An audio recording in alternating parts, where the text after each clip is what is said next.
વડોદરામાં ભાજપના ચૂંટણી પ્રચારનું શ્રી ગણેશ હરસંઘવીની આગેવાનીમાં શક્તિ પ્રદર્શન। વડોદરા મહાનગરપાલિકાની આવનારી ચૂંટણીને લઈને પ્રચારનો સત્તાવાર શ્રી ગણેશ કરવામાં આવ્યો છે। આ પ્રસંગે હરસંઘવી ગૃહ રાજ્યમંત્રી અને વડોદરાના પ્રભારી મંત્રી તરીકે શહેરમાં હાજર રહ્યા હતા। હરસંઘવીએ ભાજપના તમામ 76 ઉમેદવારો સાથે રૂબરૂ મુલાકાત કરી તેમને ચૂંટણી માટે પ્રેરણા આપી હતી।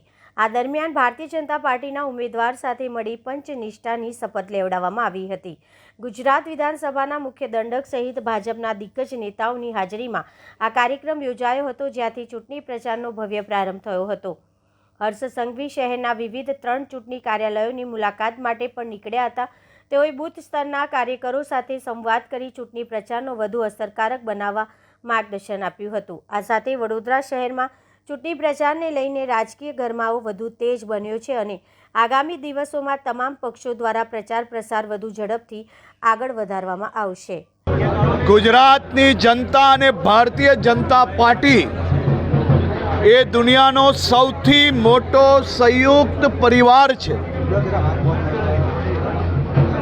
ભારતીય જનતા પાર્ટીના ગુજરાત પ્રદેશના અધ્યક્ષ શ્રી જગદીશભાઈ વિશ્વકર્મા,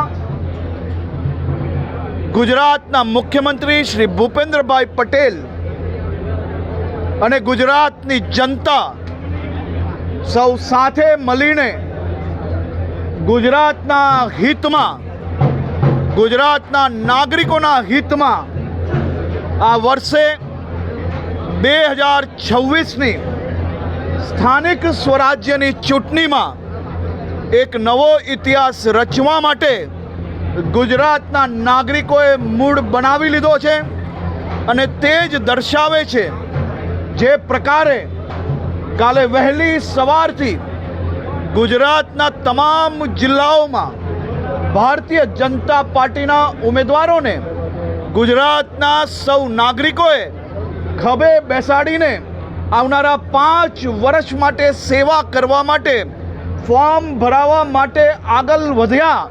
તે દર્શાવે છે કે આ વર્ષે ગુજરાતના